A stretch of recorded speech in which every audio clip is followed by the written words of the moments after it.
Good afternoon. The effects of manifest destiny on residents of the United States in the 19th century. My name is Aubriana Rose. I'm Sakshi Maharaj. I'm Katarina Jenny. I'm Kanai Patrick. The United States started with the 13 original colonies as shown on the right. This was pre-manifest destiny as due because it was 1783. The Louisiana Purchase was in 1803, and everything all the way on the left is post-manifest destiny, including the Texas annexation, Mexican cession, and Oregon Country. This shows the large territorial acquisition due to the effects of manifest destiny. Our team's question is, to what extent was the doctrine of manifest destiny of the 19th century justified with its impact on the cultural development of the residents of the North American continent? Our team's answer to this question is, the doctrine of manifest destiny severely affected the cultural development of North American residents, and its actions were justified through many processes and ideologies of time. The effects of the residents were explicitly displayed through political, cultural, environmental, and social changes. Preventing manifest destiny. Preventing manifest destiny would have been a challenging and complex task during the 19th century. There were many aspects needed to be taken into, such as protection for race and ethnicity rights for the Americans, the Native Americans. They were oppressed and treated horribly. There were also many legal obligations to consider, such as the Monroe Doctrine, which further supported the manifest destiny. And with powerful figures supporting the doctrine, they were hard to go against and to fight back. Quoted from Our Country is Destined to Be a Great Nation, a Fruitany, John D. Wesley. It basically means that the Americans wanted to get rid of all native customs and all native behaviors and switch it out for Christian nationalism. Environmental advancements and developments towards westward expansion. Between the mid-1800s, Americans began to immigrate. They took advantage of the Indians, stripping their land from them, using it for their personal, economic, and territorial gain. As you can see in this image, territorial acquisitions were used throughout the time. The United States was able to grow in square miles through purchases and possessions. Land was acquired. In this illustration from across the continent westward, the course of empire takes its way. It depicts the main points of the U.S. expansion westward during the 19th century. As you can see in this illustration, the Transcontinental Railroad shows technological advancements.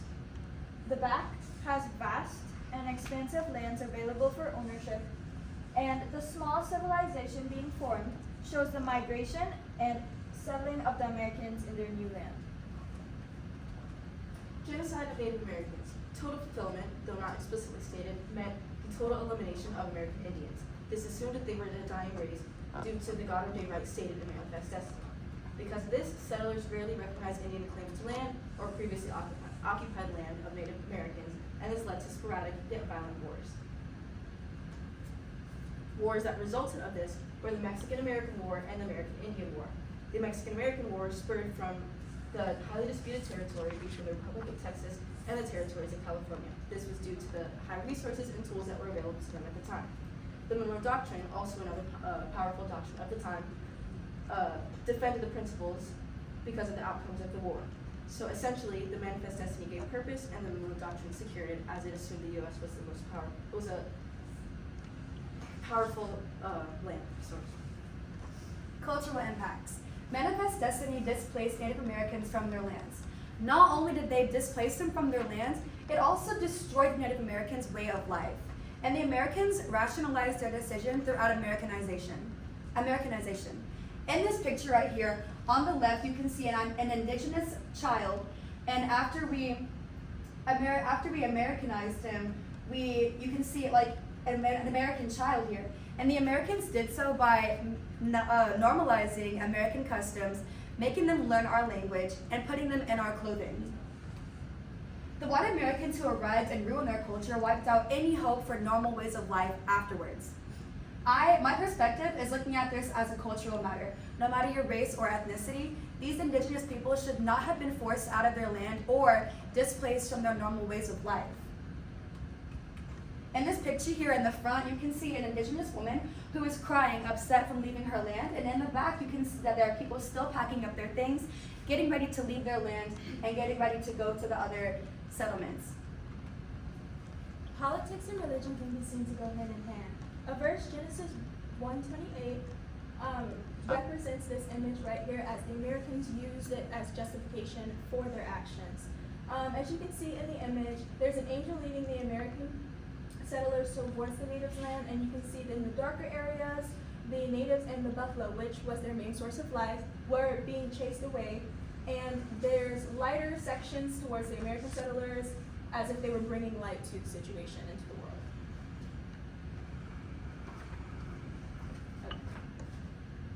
As you can see right here, the Senate in the front of the meeting are having a governmental meeting, and then the bigger guys in the back were basically business people, bigger business people who were more than enough financially stable. And these type of situations during this time, it became very, very corrupt because the people with the money were allowed to and were able to give more of a say with the political situations. Native schools increased more every day and every week. Natives were forced to strip their cultures, children were forced to go away from their parents, and ultimately this was a considered more humane situation for the Americans due to the Native Americans. The resolution. Manifest destiny was a notion that held grand aspirations for the future of North America. With a wide range of viewpoints, this concept influenced the cultural, environmental, and political landscape of this continent. The events that transpired during this time period cannot be undone, and it is impossible to predict what the world would look like from then on. For example, what if Americans had never settled in certain religions, or if native populations had not resisted colonizations? These questions serve to highlight the complex and multi-faced nature of the Manifest Destiny era. You guys are excited?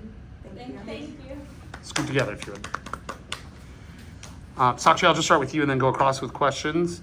Sakshi, thinking about the other members of your team, which one had the greatest impact on you understanding Manifest Destiny? Since I had the aspect of environmental, I would say Aubrey's cultural had an impact on me learning more about the Manifest Destiny, as the cultural impact had a lot to do with environmental, as the Native Americans had a lot of culture within their religion and their group as a whole, and it helped me learn more about my aspect of environmental. All right, cool, thank you. Naya, describe an argument from one of your peers' reports that makes you think differently about the solution that you guys came up with, or the resolution you came up with. I think I would definitely go with Aubrey. Culturally, I think that had a very, very big impact on politics, and it was driven just by the simple fact that Americans did not like or want to associate with Native customs. So I think that really does impact it. All right, thank you. Aubrey, if you had another team member, what perspective or limitation could they have reached that would have been a contribution to your project? If we had another member, I would definitely want to go with the historical aspect, because I have the cultural, and I would have really loved to see about how Manifest Destiny really affected America even after, like during and after, and how it impacts our world today. All right, and save the best for last. Kat, if there was, from their reports, is there anything that was left out of the presentation, and if so, why? I believe that we could have explained more pre-Manifest Destiny, because I think the events that happened before really encourage and catalyze the events that happened during Manifest Destiny, as well as effects afterwards, because the whole era wasn't defined by just that one point, and it was really defined by everything that happened afterwards.